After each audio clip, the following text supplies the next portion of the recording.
Good day and welcome everyone to Power Bytes. I am your host, Lou Signorelli, and Power Bytes is your destination podcast for power generation conversation. As always, please know how much we appreciate you, our listeners. We hope you find our topics both helpful and interesting. There are several ways you can get in touch with the show. You can send us an email at powerbytes, that's power, B-Y-T-E-S, at cat.com. Or you can visit us at Cat Electric Power on Facebook or LinkedIn. If you enjoy your time with us today, though, please remember to subscribe to our podcast wherever you listen to your favorite podcasts. Regardless of the type of facility you operate, we all have one thing in common. That's the desire to lower our electricity bills. As we all know, it can be more complicated than simply turning on and off lights when you walk into a room. Some facilities have huge changes in power demand and find themselves needing power at the most expensive time of day. To that end, there's a technique called peak shaving that can really help us out. So, joining us today via the Cat Electric Power Hotline and tell us more about peak shaving is Mike Jamola. Some of our returning listeners will remember Mike from our episode on CHP. Mike has over 20 years of experience with switchgear and generator paralleling controls. He's a part of Caterpillar's power integration team, which we very fondly call the PIT crew. Mike, thanks for joining us today. Hey, thanks, Lou. And I was really happy to hear about the success of Power Bytes last year. I think it's really awesome. The show was heard in, 129 different countries. I really found it was a privilege to be a part of that. So thank you. Thanks, Mike. That was largely because of people like you bringing your expertise to the audience. So glad you were a part of it. Mike, let's start with an understanding of what drives the need for peak shaving. Okay, so what drives the need for peak shaving is demand. Demand is the maximum amount of energy that a customer uses at any single point in their billing cycle.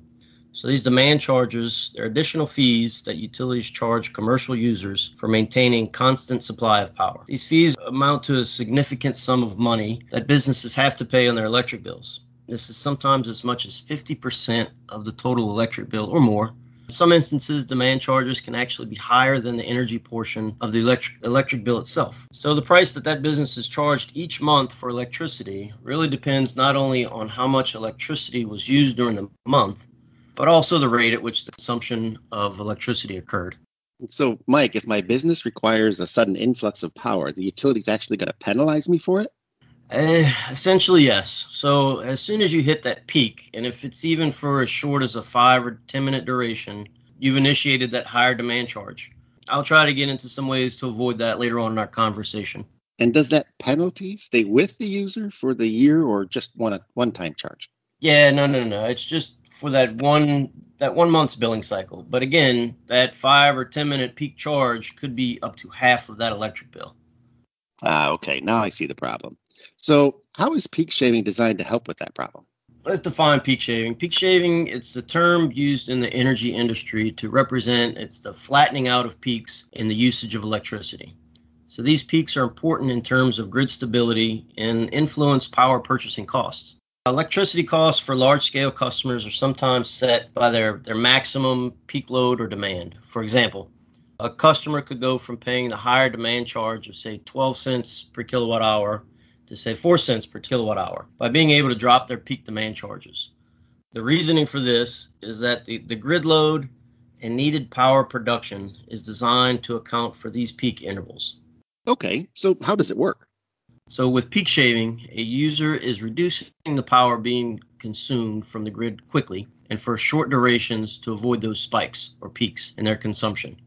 This can be done a couple of different ways, one of which is simply lowering production output during peak hours and then increasing production again when the grid demand is lower. This manual technique can work, but it's not foolproof. So, as we were discussing earlier, that 5 or 10 minute spike in energy consumption on one day could bring about a very expensive power bill for the month. So lowering of the production is also referred to as load shifting. Another way to do this is by starting an on-site power generation system. So you've got generators, solar, energy storage. They're all common ways for these applications.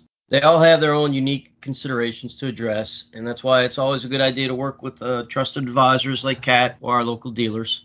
So, Mike, you mentioned gensets. Can you use a natural gas genset in a peak shaving application? Yeah. So with gas, there's still going to be the cost of maintenance, but you certainly are in a more favorable position to meet emission standards going with gas. And there's a few more variables to consider when deciding to gas or diesel. As an example, if the site has large motor loads, which again drive larger starting KVA requirements, a diesel might make more sense, and you could use a smaller unit, thus offering a smaller dollar per kW. I think we might need to have probably a separate discussion comparing gas and diesel applications, but gas can certainly be used in peak shaving. That's good to know, and certainly worthwhile discussion on the gas versus diesel. So are there other ways to apply peak shaving technologies? Yes, of course. So nowadays, standalone solar arrays are becoming a popular way to reduce electricity consumption, and they can be used to mitigate demand charges to an extent, but they can't provide guaranteed peak shaving. You got cloud cover and shading can temporarily reduce solar generation and hamper the effectiveness of peak shaving. But now, solar with battery energy storage systems is another great way to peak shave. Battery energy storage systems are dispatchable. They can be configured to strategically charge and discharge at the optimal times to reduce demand charges. The control system can automatically detect when the power usage exceeds a predetermined threshold and switch from the grid or solar panels to batteries until the additional demand is over. These systems let power users take advantage of the relatively low cost of utility power during the periods of off-peak demand and generate a portion or all of their own power during peak periods, thereby avoiding those higher demand charges.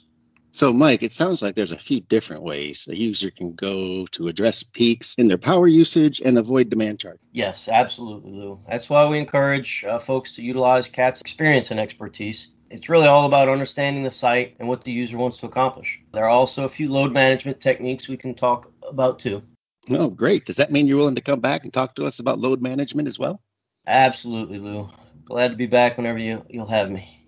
Terrific. There you have it, folks. I'd like to thank Mike Jamova for sharing his expertise with us today. Mike, we're looking forward to having you back with us to talk us through load management. In the meantime, if you'd like to suggest other topics for the program or have some feedback to share, please write us here at Power Bytes. That's Power BYTES at cat.com, or visit us at Cat Electric Power on Facebook or LinkedIn.